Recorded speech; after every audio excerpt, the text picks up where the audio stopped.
Hello dear students, तो इस video में डिस्कस करेंगे को integration and error correction model. तो को इंटीग्रेशन मैंने पहले डिस्कस कर लिया था कि कोई भी जो नॉन स्टेशनरी सीरीज़ है, ठीक है, वो यहाँ पे आपका क्या है, वो आपके फर्स्ट डिफरेंस या सेम डिफरेंस लेवल पे वो स्टेशनरी हो जाती हैं।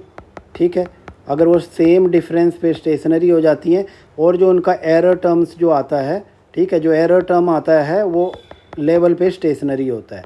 ठीक है, स्टेशनरी एट लेवल हो जाता है। तो इस कंडीशन में क्या हमें पता चलता है कि यहाँ पे को इंटीग्रेशन दो सीरीज़ में एग्जिस्ट कर रहा है। तो हमें क्या करना है, को इंटीग्रेशन एग्जिस्ट कर रहा है तो हमें एरर करेक्शन मॉडल डेवलप करना है कि हमें किस तरह के शॉर्ट टर्म वाला मॉडल है उसको लॉन्ग टर्म वाले मॉडल से इंटीग्रेट करना है। ठीक है, जैसे कि मैं यहाँ पे ये बता रहा हूँ आपको, जैसे मैं यहाँ पे करता हूँ, ठीक है, जैसे वाई टी कर रहा हूँ मैं यहाँ पे कर रहा हूँ Y T equal to, okay, ये बीटा 1 आ गया हमारा, beta 2, okay, beta 2, okay, beta 2 आ गया, और ये हमारा एक्स टी आ गया, प्लस मैं यहाँ पे एक एरर टर्म यहाँ पे यू टी लिख देता हूँ।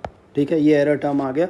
ठीक है, तो ये मेरी सीरीज़ आ रही है। सीरीज़ कौन सी है, यहाँ पे एक वाई का बन रहा है, एक एक्स का बन रहा है। ठीक है, अगर हमें पता लग गया कि ये हमारा लेवल 1 पे स्टेशनरी है, ठीक है, लेवल 1 पे स्टेशनरी, सॉरी, ये ऑर्डर 1 या फर्स्ट डिफरेंस पे स्टेशनरी बन रहा है, ठीक है, और जो एरर टर्म है ये लेवल पे स्टेशनरी है, तो इसका मतलब को इंटीग्रेशन है।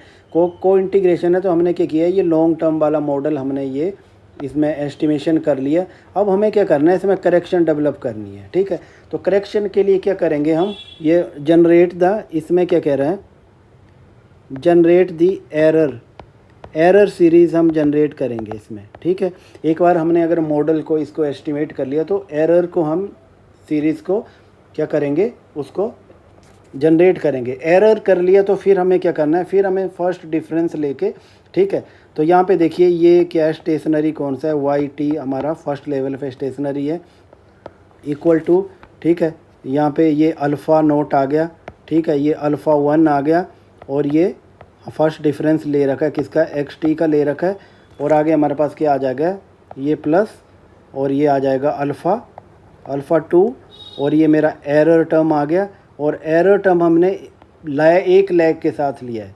ठीक है, प्लस और गिवन एरर टर्म है। ठीक है, और पास्ट के एरर टर्म पे यहाँ पे देखिए कि क्या डिपेंड कर रहा है कि इसको हम एरर करेक्शन कोफिशिएंट कह रहे हैं। ठीक है, यहाँ से हमें पता लगेगा हमारा कितना करेक्शन हो पा रहा है या नहीं हो पा रहा है। ठीक है, तो यहाँ पे देखिए इस मॉडल में देखिए लॉन्ग टर्म का मॉडल और शॉर्ट टर्म का मॉडल दोनों अलग अलग होंगे।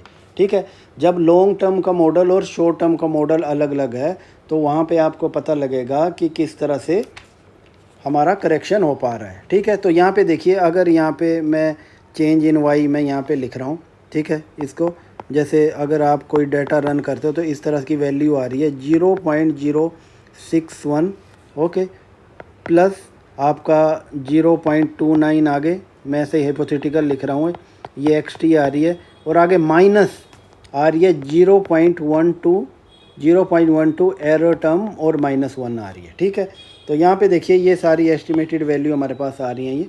ठीक है, इसको मैं एस्टिमेटेड लिख रहा हूँ। अब यहाँ पे देखिए क्या है, मॉडल में हमारा क्या बन रहा है, ये शॉर्ट टर्म वाला मॉडल बन गया। ये क्या था ऊपर वाला, ये जो मैंने एस्टिमेशन किया था ये लॉन्ग टर्म वाला मॉडल था। ओके, जो लॉन्ग टर्म में रिलेशन इस तरह से होगा, पर शॉर्ट टर्म में करेक्शन के साथ इस तरह से मॉडल होगा। ठीक है, तो यहाँ पे सबसे इम्पोर्टेंट क्या है, जो हमारा एरर करेक्शन जो हमारा यहाँ पे कोफिशिएंट है वो कौन सा है, ये एरर करेक्शन कोफिशिएंट है। जो एरर के साथ लगा है इसको एरर करेक्शन कोफिशिएंट बोलते हैं। ये बता रहा है, कितना बता रहा है ये, 0.12 मतलब 12% कि मतलब 12% correction will take place in one period. एक पीरियड में 12% का करेक्शन हो जाएगा, ये यहाँ पे बताने की कोशिश कर रहा है। 12% का करेक्शन, फिर 12 का इस तरह से करेक्शन होता जाएगा, और फिर जो लॉन्ग टर्म वाला हमारा मॉडल है इसके साथ ये मिल जाएगा। ठीक है, कैसे मिल जाएगा, लॉन्ग टर्म में ये इस तरह से रिलेशनशिप बनेगा, शॉर्ट टर्म करेक्शन के साथ ये मॉडल हमारा बन रहा है। तो करेक्शन 12% की करेक्शन हर पीरियड में होती जाएगी, और फिर लॉन्ग टर्म में हमारा मॉडल इस तरह से बन जाएगा। ठीक है, तो हमने क्या किया यहाँ पे, पहले हमने क्या किया, लॉन्ग टर्म वाला मॉडल हमने कैलकुलेट किया, सिंपल तरीके से हमने रिग्रेशन रन किया, इसमें कोई भी कंफ्यूज होने वाली कोई बात नहीं है। ठीक है, फिर हमने क्या किया, सीरीज़ को जनरेट कर दिया, ठीक है। फिर हमने क्या किया, फर्स्ट डिफरेंस पे ही इनको यहाँ पे इनके फर्स्ट डिफरेंस पे रिग्रेशन रन किया और एक एरर टर्म का हमने लैग ले लिया, ठीक है। और यहाँ पे आपको देखना है कि एरर जनरली क्या होता है, ये हमारा जो करेक्शन कोफिशिएंट माइनस में आता है। इसका मतलब कि आपका जो डेविएशन हुआ होता है, ठीक है, जैसे आपकी जो वैल्यू है उससे जो डेविएट किया, देखो लॉन्ग टर्म मॉडल से शॉर्ट टर्म मॉडल डेविएट करेगा।